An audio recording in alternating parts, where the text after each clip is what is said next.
freaking excited because today's Sunday, but yesterday's Saturday, June 20th, right? Yesterday was the 20th, no, the 21st. I got informed that there was a major change that happened in Texas. And this is huge, huge for financial education because this specific bill is something that I've been working on a team that has been pushing and championing for this bill for months, like months and months and months. So, really early on this year, I was able to travel to, or actually late last year, was able to travel to Austin, Texas, which is the capital of the state of Texas, Austin. And I went to the state capitol, which is the building where all of the senators' offices are and the representatives' offices are who work for the state legislature in Texas. And we got a chance to have some early meetings and share data with them and just talk to them about the financial education, like the state of financial education in the United States. So a lot of that data focuses on high school specifically. So everything that I'm going to talk about in this short live here is really focused on ninth, 10th, 11th, and 12th grades. That means we are not talking about kindergarten through 8th grade. A lot of states have completely separate laws and rules about what kindergarten through 8th grade has to include in the schools, in the curriculum, and in those grade levels of like learning. But the work that I've been doing and what I focus on is really high school because so much research shows and proves that when you learn financial literacy in high school, it's going to be most likely to actually like be used. If you learn financial literacy in high school, you're actually at an age where you're making big decisions about money, right? So you probably got your license when you're in high school or get your driver's license in high school, most people, which means that's going to be a time where you're deciding, should you buy a car? What type of car should you buy? You have to start thinking about saving for the down payment on that car. You have to think about premiums for car insurance. What type of car insurance should you get? Should you get full coverage? Should you get what different types of coverage are there and different types of insurance for cars? You also have to then start saving money for gas.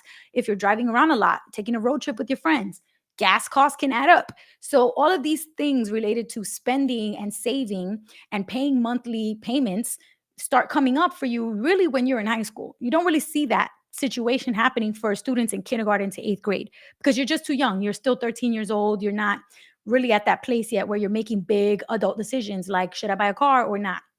I mean, probably the biggest decision teenagers are making is, should I go to college or not? And a lot of college making decision is really a financial part of that decision is, how am I going to pay for it if I do choose to go? Am I going to borrow money and go through student loan debt? Am I going to save up? Am I going to work my way and pay my way? Am I going to get scholarships and grants? If so, I'm going to have to apply for those scholarships and grants. How do I find them? How do I apply? How do I try my best to like maximize the chances of me actually getting grant funding and getting scholarships so that I don't have to pay so much out of pocket, or so I don't have to rely so much on debt? All of these decisions, which are adult decisions, like these are serious money decisions that will affect your life for 10, 15 years in the future. But you're making, or even up to 20, 30, 40 years in the future. A lot of people are still paying their student loan debt now and they're already in retirement. So these are decisions that have lifelong implications. And these are decisions that are being made by 17 and 18-year-olds with very little support and guidance, with very little resources to help them make these decisions. Now, if you are very lucky, if you've come from a privileged background where you have a lot of family around you that understands college, has been to college themselves, and they know about FAFSA, they know about the college application process, they know about all the fees and costs, and they know how to, set you up for success when you're applying to college, great. But a lot of people are not that lucky. For example, me, I'm a first generation in my family to go to college. So my parents never went to college. They never got a chance to understand what it takes to really be in a college environment and the finances that comes with being in college, meaning the day-to-day things that come up, paying for textbooks, buying a laptop, buying things for your dorm room, paying lab fees. I took a lot of art classes, buying art supplies, which are really expensive. You spend thousands of dollars on art supplies if you're taking fine art classes. So these kinds of things, a lot of times parents are not aware. So they can't really help you, or maybe they can't really resource you as well as if they did have those experiences or they did know. But one place where has always, since the beginning of the creation of this system, one place that has always been meant to be the great equalizer is the public school system. Public schools in the US were created to be a great equalizer, meaning it doesn't matter what your parents know and don't know. It doesn't matter what advantages you have at home or disadvantages you have at home. It doesn't matter where your parents are from, what languages they speak, what zip code you live in. It does not matter. When you step into a public school classroom, it equalizes everyone. We're all here to learn the same information. So we all have equal footing when we leave here. We all have common knowledge, right? That there's this foundational base level of information that we can all say, yep, we all know that. We know for sure everyone knows that because we taught everyone that same information. For decades and decades and decades, this has included the basics: math, reading, writing, social studies, science. But recently, like over the past 10 to 15 years, there's been this big push to make sure that we include financial literacy education. And some people think it's okay to just sprinkle in some financial literacy lessons into other existing classes. So if you're taking a business class, okay, well, we'll do a budgeting project in there so you can understand budgeting. Or if you're taking an economics class, okay, we'll sprinkle in something in there about inflation so you can understand how that affects your money. But what about all of the personal financial literacy lessons that affect you on a very like in your pocketbook finances type of way, like you're very directly with the money that you make if you work or if your parents give you an allowance? When you have to make choices with those dollars, those decisions happen every single day. And they're not included in business courses or economic courses because those are high level courses that teach bigger concepts, business accounting, how to do customer acquisition. In the case of economics, they teach you about supply and demand curves. That's not helping you when you're looking at your credit score and you don't know why your credit score is bad and you don't understand what you need to do to boost your credit score. Or when you're in your 20s or 30s and your company at your first job offers you a 401k and you don't even know what that is. These are the personal money decisions that every single one of us Americans have to make on a day to day. And yet we're not really taught how the financial system works and what all of these different decisions are. So I'm I feel so fortunate to be able to have worked into my career the opportunity to champion financial education and fight for financial literacy, not to just be sprinkled into some existing other classes in the school curriculum, but to have its own course, dedicated, standalone, semester long class that every single public high school student needs to take it before they can graduate. Just like you have to take a full semester of algebra, just like you have to take a full semester of biology, you got to take a full semester of personal financial literacy so you understand the basics of money management and the way the financial system works, the credit system, investing, basics of banking, all of these topics that we literally interact with every single day for the rest of our lives. And yet, so many adults feel unprepared because they didn't get a class about money. Anyway, all of that to say that on Sunday, June 21st, no, on Saturday, June 21st, the Texas legislature, the 89th legislature in Texas, which is all of the senators and representatives who are at the state level in Texas that work at the Capitol in Austin, Texas, they have a few months ago they had been voting, they had hearings to listen to this bill, which is House Bill 27. And that was the bill that I was a part of informing. We helped share data. My team visited the Capitol many times. I posted on my Instagram all the times I was in Austin meeting with lawmakers. And I have to give a huge shout out to the two lawmakers who carried this bill and pushed it forward and made sure that it got to success, which is Representative Linda Garcia and Representative Ken King. This bill was supported by everybody, regardless if you are a Republican, regardless if you were a Democrat, regardless if you were a younger generation in the legislature or older generation. Everyone agreed that a financial literacy class is so critical and is so important. And it's about time that it's not just an elective class, that it has to be a requirement for high school graduation. And so on Saturday, June 21st, it was officially signed into law in the state of Texas. Now, usually what happens is the governor has stacks and stacks and stacks of bills on the desk and has to go through them one by one by one. And for Texas specifically, there's a deadline, which was Sunday of June 22nd. If that bill doesn't get signed by the governor by June 22nd, or if the governor looks at it and doesn't like it, the governor can veto the bill, but that has to be done by June 22nd, which is Sunday, June 22nd, 2025.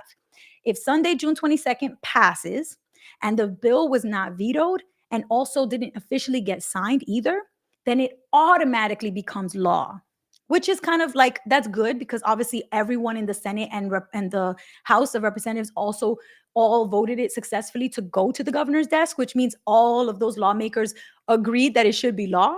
But even if the governor didn't get a chance to sign it past the deadline, it becomes law. But how cool is it if it doesn't just randomly become law because it didn't get signed, but actually gets signed by the governor? And that's what happened to this bill. House Bill 27 was officially signed by the governor in Texas on Saturday, June 21st. So it officially became the state law that in Texas, every single public high school must require for graduation a full semester dedicated standalone class just teaching financial literacy. And the state of Texas has these academic standards for all the different subjects that students need to learn for math, for science, for social studies, etc. And there are standards that are specifically for financial literacy. They're called the TEKS standards, and the TEKS standards for financial literacy exist. So in the bill language, or now it's law. So in the law, it specifically says that the teachers who teach this course need to make sure that all the topics in the class are the ones from the TEKS financial literacy standards.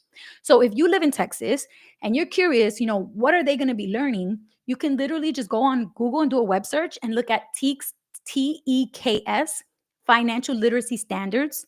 And you can pull up the high school standards for grades 9 through 12 and look at all of the standards and what it says. Generally speaking, it's going to cover things like banking. What's the difference between a bank and a credit union? What's the difference between a checking account and a savings account? What's the difference between a debit card and a credit card? Of course, they're going to cover credit. What's a credit score? What are the 5 factors in your credit score? How do you boost your credit score? What are some things that you do that might hurt your credit score? Right? All of those things are included. Investments, basic investments, understanding the different investment accounts and what are different types of investments that you could buy inside of an investment account. Understanding basics of insurance, understanding the basic taxes that you have to pay. Sometimes you go to the store, you pay sales tax. Sometimes they're obviously when you make money, you pay some income taxes, federal income taxes. But if you live in a state that charges you state income taxes, then you may pay that. But Texas doesn't have state income taxes, so the students will probably just mostly learn different other types of taxes and then the federal income tax. But the point is understanding how money works, and this is so amazing and so important. So one of the things I will tell you, I literally have on my Instagram, somebody posted a comment the other day that said, schools will never teach this. Schools will never teach this because they'd want to make sure that students graduate without knowing it. And I cannot wait to respond to that comment and say, that's not true, because Texas is the 29th state, okay, 29th state to require by law a semester-long course for just personal financial literacy topics, a dedicated semester. So we're not sharing a class with other topics. It's just financial literacy for that whole semester. And a semester usually is about 18 weeks of instructional time. So that's a long time. With 18 weeks, you can really cover the big main topics. Now, of course, if you have more time, if you have a full year, 36 weeks, amazing. Then you could really go in depth. Then you can really talk about a lot more details. But at the very least, the bare minimum is 18 weeks of instruction around financial literacy for every single student, which is amazing. And if you did not know yet, if you didn't know this before, I want you to know 29 states require by law that every student in high school takes a personal finance class before they graduate. And as of Saturday, June 21st, 2025, Texas is that 29th state, which is huge because Texas is the second largest state in the US by population. Okay, the only state bigger by population is California. And California had the same bill go into law in 2024, last year. So we're talking about such a large percentage of students, hundreds of thousands of students that graduate from high school every year in Texas are now guaranteed to learn the basic financial and money topics that I talk about on my social media platform and that I've been talking about for years and that I wrote a whole book about and that I think everyone deserves and needs to understand, even if it's just at a basic level. So I am so hype. I literally am so hype. Like, I'm so excited that this happened. I've been fighting for this for months. I've been pushing for this for months, partnering with teachers, partnering with education leadership, working with lawmakers. Obviously, I mentioned Representative Linda Garcia and Representative Kane King, who worked their butts off to make sure that every single person in the legislature on both sides, the House and the Senate, understood what this bill was trying to do and vote yes when it comes out to the hearing onto the floor. So successful hearings on both the Senate side and the House side means that the majority of people who work at the state legislature in Texas were in support of this and voted yes. So that's huge because it's very hard to get something passed into law, to get something signed into law. To get a bill passed is very hard. And not only that, but so many issues today in our country are like very divisive. You know, you have this side and that side, and they're never going to agree. But that's not true when it comes to financial education. It's something that we all agree on, regardless what your politics are. 99.9% of the time when I talk to people, they say, oh yeah, I wish I got financial literacy class when I was in school. I wish I had learned that because that would have helped me set myself up. I would have not made so many mistakes with my credit cards, or I would have understood the importance of having a savings account with high interest in my savings. And I would have understood the difference between federal student loans and private student loans, which are much more expensive and don't have any protections or any perks or benefits like the federal loans do. And so all of this is so important because I feel like we're preparing this next generation to be the generation that does get access in a way that previous generations did not. You know, Gen X didn't get this. Millennials didn't get this. Gen Z is going to be the first generation, the younger Gen Zs are going to be the first generation where the majority of students graduating high school who are Gen Z are going to be able to say, oh, yeah, I'm so glad I got that class about money and financial education. That was the best class I got. I'm so glad I got it. Whereas millennials and older, we all say, oh, I wish I had got that class. So they're not going to be able to say, I wish I got it anymore. They're going to be saying, I'm so glad that I got that class. It was amazing. It was important. It was helpful. And it taught me real life knowledge and information that I needed to make the best decisions with my finances. So anyway, I'm on cloud nine today. I'm so excited. I got the news and I got the news last night. And I was like, I cannot wait to go live because that's literally going to be the topic. I could talk about this for hours and hours and hours. But there were a couple of other states also this year. So last year was California. This year, Kentucky, Colorado, and Texas are the most recent three states, which is amazing because three states in 1 year is huge. And next year in 2026, we're hoping to see a few more states that also add the course. And so hopefully we'll be above 30. That would be amazing. But it takes a lot of effort. It takes a lot of grassroots lobbying. It takes a lot of teachers speaking up, students speaking up, showing up to the state house to testify in support of the bill, writing emails to their lawmakers, tweeting at their lawmakers, sending messages on Facebook to the campaign page for their lawmakers, sending testimony with a PDF. You can write like a one-page paper and then like submit that in the portal for the House or the Senate for the specific committee, like the education committee that is considering the bill. All of these things are like, instead of teaching students about how to participate in civics, actually getting them to do it, like making them an assignment, making them part of the advocacy and saying, hey, you guys have to, if you believe this is important, you guys have to write emails to your lawmakers. You should be the ones telling them, hey, when I turn 18 and I'm ready to start voting, what I care about as a voter is these specific issues. And financial education is one of my top. It matters so much. And I wish I had it. And I want you to vote yes on this bill. And then you can send that email to all the senators and to all the representatives in your state legislature and let them know you're paying attention, you're seeing what they're doing, and you not only are seeing what they're doing, but you expect something from them. You expect that they will support the things that matter to their constituents. So I'm on my soapbox. I could go on and on about this, but I just wanted to share that information. And if you have any questions about how this works or how I'm involved in the education policy work that I do, I'm happy to answer those questions. Y'all can drop them below and I'll go through and answer them. But, long story short, this has been years in the making, definitely not an overnight success. And in particular, my involvement has been almost a year long. So there have been teachers who've been fighting for this for 6 years, 7 years, 8 years, from before the pandemic. And it's finally happened in 2025.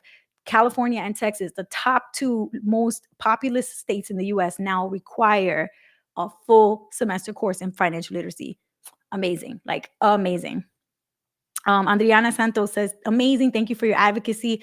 Thank you for the comment. Honestly, it has been a very, very long road and a lot of ups and downs. But when you have people who really, really care about it and they won't take no for an answer and they're fighting for what's right for students and families, it just feels like there's nothing else I could imagine doing like with my time. I'm like, no, this is the fight I need to be fighting. This is so important. And it's one thing for me to be able to make millions of dollars doing whatever work I choose to do, but it's another thing for me to be able to leave a lasting legacy to say, even when I'm no longer on this earth, those laws are in place now to make sure that all of the generations to come are going to be guaranteed access to a financial education, one that I didn't get and I know I needed and it would have helped me. So that's kind of what motivates and drives me to keep doing that work even when it gets really hard sometimes, and even when it seems like there's no path, there's no way forward, there's no way this bill is going to succeed. There have been times where that has happened and we just think creatively and try to come up with another solution and bring everybody to the table to have a conversation and problem solve together. Like, you just can't give up, and that's why I think having the passion matters more than anything. When you do this work, you have to really believe in it and believe in the mission and the issue. Otherwise, when it gets hard, you're just going to quit. You're just going to give up when it gets tough. So for me, at least, I know that's really, really important to me personally. Jay Davis says, wonderful news. I'm so glad the upcoming youths will have this learning experience. Me too. I look back in my high school years and I'm like, yeah, I took a lot of important classes. Sure, I took, AP Calculus, AP Spanish, I took AP French. I took a lot of courses that did help me become like well-rounded and, an intelligent and adult and curious learner. But I really do feel that financial literacy was the biggest gap. It was the biggest one that was missing. It would have helped me just be a little bit smarter about credit cards, because I got like way too many credit cards in college and I took on way too much debt. And I ended up having to bury myself out, like to dig myself out of that hole, which it's much harder to dig yourself out of a hole than it is to just not fall into it in the first place. To like, no, be smart enough to see the hole and go, oop, yep, no, I'm not falling into that hole. I'm walking around. But when you don't know the hole is there, you've never been taught about it, and you're walking la la la, oblivious, you fall right in. And then it's so hard to get out. So that's why I think this education is so powerful, because it's going to prevent a lot of future, people from like falling right into the trap of credit card debt or other types of financial mistakes too. It's not just credit card debt. It's a lot of payday lending places. When it looks like just check cashing and chicken, all of a sudden you walk in and they're lending payday loans out. So we have to be really careful and to put all of this stuff on our students' radar to show them like, look, be careful. Everything is not what it seems. And you have to do a little bit more research and digging to make sure that this is a fair financial product or service, and that this is actually realistic for you to pay back, and that it even is necessary for you financially, right? Like asking those questions, teaching students to ask those questions is so important, because it's not intuitive. It is not intuitive. Some people might think it is, but for a lot of people, it's not. It's not intuitive. All right, let me see what y'all doing on Instagram. Any questions for me? Yes, that's exactly what was needed. USA education system lacks way too much. I agree. I agree. That's trophies on Instagram. 100% agree with you. Like, that is the one thing where I feel like we have really been lacking. But thank goodness we're getting there. 29 states already so far, with Texas included. So I'm crossing my fingers to see which state is going to be 30th, which one is going to be the 30th state. So if you know your state does not offer it yet, reach out and let's try to hook it up. Let's try to get something going where one of the lawmakers who cares about education writes the bill and submits it and files it. Because as long as the bill exists, we can push and support it. But if there's nobody filing a bill for financial literacy to be required, then there's no fight to fight. So, let me know, and I'm happy to help. But I do think that we need people who really care about financial education to come out the woodwork and start speaking out about this. I'm from North Carolina. Do you think it will happen here? Actually, in North Carolina, it is already required. So it is required to be taught along with economics. So one semester of the year-long course is economics, and the other semester is personal finance. And so for one of the years, there's like different I guess like social studies classes that students take throughout the 4 years of high school. One of the years, the social studies classes are economics, and then the personal finance one is the other semester. So every single student in North Carolina public schools is graduating having taken both economics and a personal finance class. I have a question. Do you think a 360 plan in a bank would be a good way to invest my money? I don't like putting my money on an online bank. I don't think this is Tyra HRZ on Instagram. I don't think there's anything wrong with an online bank as long as it is FDIC insured. Remember, when you put your money in a bank, you just have to make sure that if anything were to go wrong with that bank, your money's protected. And the only way to know your money is protected is if that bank is a member of the FDIC, which is Federal Deposit Insurance Corporation. It's an agency of the government which requires banks that are members to pay dues and collect that, pool together that money so that if anything were to go wrong, they could use that money to pay you back if the bank doesn't do well, if it doesn't succeed, or if it fails. So it's okay. Don't be afraid of online banks. Just look and verify that they are a member of the FDIC and that they offer you FDIC insurance or FDIC protection on your money. And then obviously, don't put more than $250,000 per bank account, because it's only going to protect you up to $250,000 cash. Now, most people don't have that problem because that's a lot of money, but just in case, know that that's the maximum that is protected in a bank account. I have a teen in Texas high school. I love this. Woohoo! Amp_Aguilar. Congratulations to you and your child who's in school, your grown child who's in high school. This, though, the law doesn't actually go into effect until 2026, 2027 school year. So right now in the fall, like when the September comes and August, it's going to be the 2025, 2026 school year. So we're going to use that 1 year to help school districts get ready to roll out the required class. Some of them have to figure out what curriculum they're using, which teacher is going to teach it. They're not going to be able to do that in July and August in like 6 to 8 weeks. That's a lot of planning and a lot of decisions that need to be made. So the law that was just signed, HB 27, specifically says this will go into effect beginning with the 2026-2027 school year. So just keep that in mind. If your child is already like a senior in high school right now, they might not get a chance to take the class because it's not going to be officially required until the next school year. But it's coming. It's coming. It's coming. Congratulations. Congratulations. Thank you, guys. Thank you so much. Queen Dot Swatson said, what's up with New York making financial literacy in school a law? I'm sure y'all have tried. Queen, we have tried. We have tried. And not only we have tried, but I so much props to Senator Leroy Comrie, who is a senator representing his constituents in Queens, New York. His team is incredible. And every single year for like 7 years straight, they have filed and pushed a bill to require a semester-long course about financial literacy in schools. And every single year, nobody picks up the bill. It doesn't get a hearing. It doesn't get scheduled on the agenda for the meetings to talk about bills. It just gets ignored. So if I don't live in New York anymore, but of course I still care about this. This is my home state. This is where my family still lives, where all my nieces and nephews go to school. This is where I went to school, public schools in New York City. Like it's such a big part of my heart. I care so much about New York City. But for some reason, that law, that bill that has been proposed year after year after year, it just keeps getting ignored, which means that some key people who really matter, who care about education, they're just not paying enough attention to it. So if you're in New York City right now, a lot of my followers are in New York City. I would recommend that you reach out to all of the people that are sitting on the education committee in the state. So like New York State Education Committee for the Senate Education Committee, and then also the New York State representatives on the House Education Committee. So there's two education committees. One of them is all full of senators that are in the Senate, in the New York Senate. And then the other one is the representatives who are on the House. They're also going to be sitting. Some of them are also going to be members of the education committee. So there's two education committees. Find out who all the senators are in this education committee on the Senate side. Find out who all the representatives are on the House Committee of Education, and get their email addresses from the internet. You can even ask ChatGPT to tell you who they are and what their email addresses are, and send one email and BCC all of them and say, this is so important to me as a New Yorker, as a voter, as a constituent, as a parent, as a teenage student, as a person who lives in New York who cares deeply about the school system. You must take this seriously and add financial literacy as a required class, because we're falling behind. This is embarrassing. 29 states already do this, and New York is not one of them. New York is supposed to be the leader when it comes to education.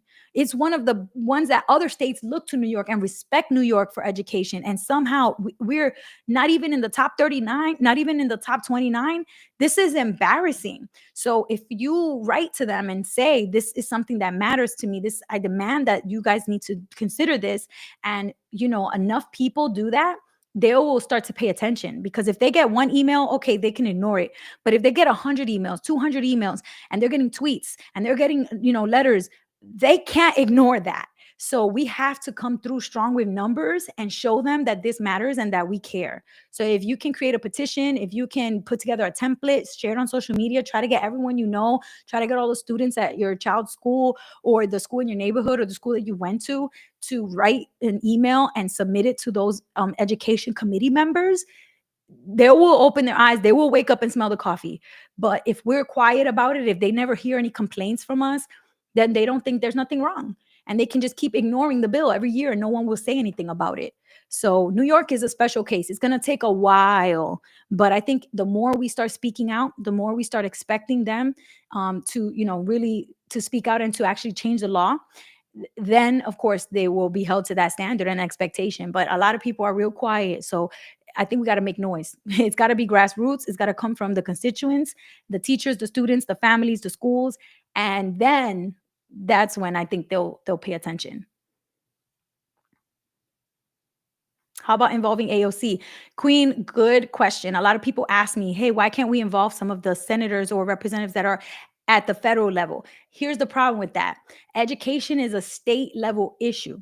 So if you want to change what your students are learning in the school, that has nothing to do with the federal level. The federal government cannot tell the states what to teach in schools. The federal government cannot do that because the federal government can only regulate and make laws and rules for federal issues. And education is a local issue, it's a state issue. So AOC is not a state senator in the state legislature of New York. She is a senator for, like, she's a member of the federal level. She works in Washington, D.C. She doesn't work in Albany. So there's levels to it. And right now we're dealing with the state level. So you need to find out who are the education committee members in the state of New York who work in Albany at the state house. Those are the people that control education in New York State. AOC, unfortunately, is like she's above this. She's above this. She works on national issues, and she, of course, represents New Yorkers when it comes to the federal level and national level issues. But she's not in Albany.